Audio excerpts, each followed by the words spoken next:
Hey guys, welcome back to a new video. So today we are going to discuss about the main principles of development क्योंकि हमने previous वाली video में growth और development के ऊपर बात कर लिया था कि ग्रोथ क्या होती है। ग्रोथ एक क्वांटिटेटिव चीज होती है और जो डेवलपमेंट होता है वो क्वालिटेटिव होती है। यानी कि ग्रोथ आपको दिख जाती है कि ये हो रही है।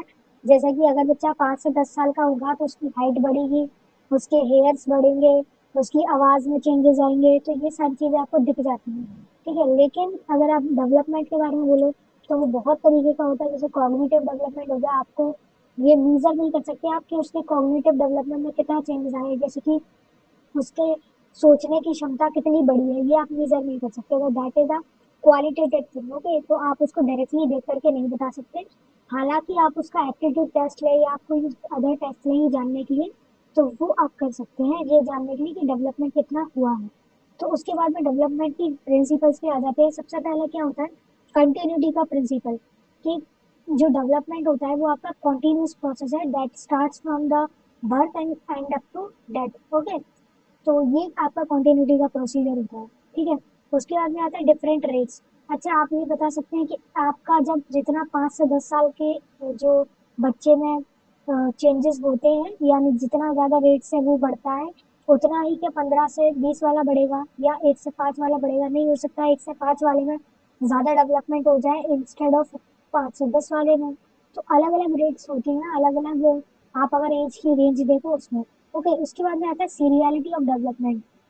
सीरियलिटी का मतलब क्या होता है, जैसे कि आप देखते हो कि आप किसी जो छोटा बच्चा है उसमें लिंग्विस्टिक लिंग्विस्टिक अच्छा, इसकी भी जैसे एग्जाम्पल्स है लिंग्विस्टिक और मेंटल। जैसे पहले बात करते हैं लिंग्विस्टिक के बारे में। जैसे कि पहले क्या करता है बच्चा, सबसे पहले लिसन करता है, एल, फिर देन एस, यानी कि उसके बाद में स्पीच, यानी पहले सुनता है, फिर बोलता है, फिर उसके बाद में रीड करना सीखता है, उसके बाद में राइट करना सीखता है।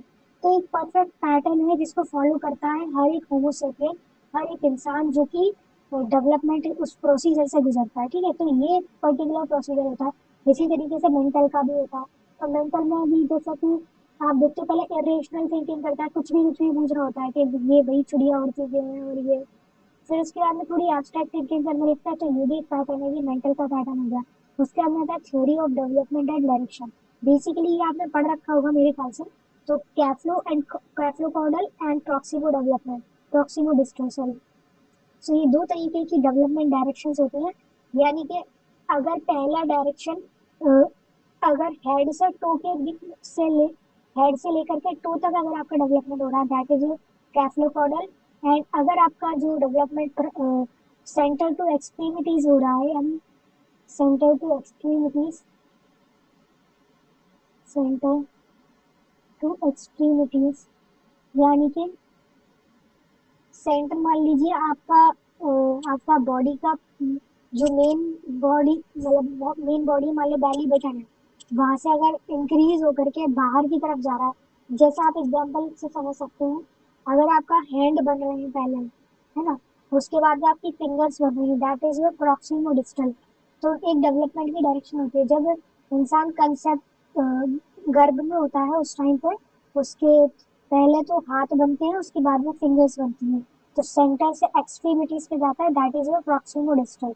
ओके, उसके बाद में बताया गया है spiral nature of development. Development का कैसा नेचर होता है? Spiral nature. अच्छा, आप मुझे कमेंट्स में बताएंगे कि ये किसने बताया कि डेवलपमेंट का स्पाइरल नेचर होता है? मैंने आपको प्रीवियस वाली वीडियोस में ये सब बता रखा है। उसके बाद में आती है theory of uniform patterns. Uniform patterns की कैसे थ्योरी होती है? होमोसेपियंस है, जैसे कि मान लीजिए सारे ह्यूमंस, और 9 मंथ का क्या होता है इनका पीरियड होता है। ठीक है, गर्भकाल बोलते हैं जिसको। तो ऐसा नहीं हो सकता कि 9 मंथ से पहले ही कोई इंसान इस धरती पे आ जा रहा है। तो जैसे कि ये हो गया आपका यूनिफॉर्म पैटर्न, एक पर्टिकुलर पैटर्न हम फॉलो करते हैं। ठीक है, जैसे कि सांप हो गए, उनका अलग टाइमिंग होता होगा। ये सारे आपके मतलब प्रिंसिपल ऑफ डेवलपमेंट के अंदर आते हैं। उसके बाद में आता है जनरल टू स्पेसिफिक।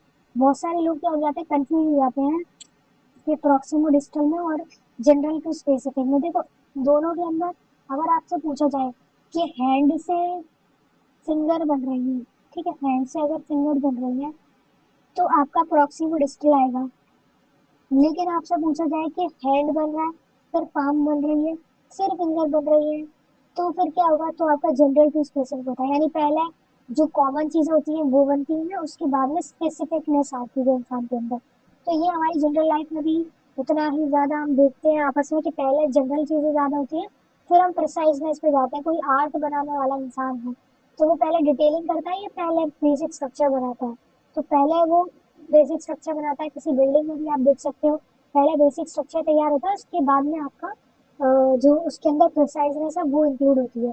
उसके उसके बाद में आती है प्रिंसिपल ऑफ इंटीग्रेशन। आप क्या क्या करते हो, आप जितने भी जैसे आपने आपके बॉडी पार्ट्स बने, फिर हैंड बने, फिर पाम बना, फिर फिंगर्स बनी, तो इनके बाद में इसमें इंटीग्रेशन हो गया, यानी ये आपस में जुड़ने लग गए।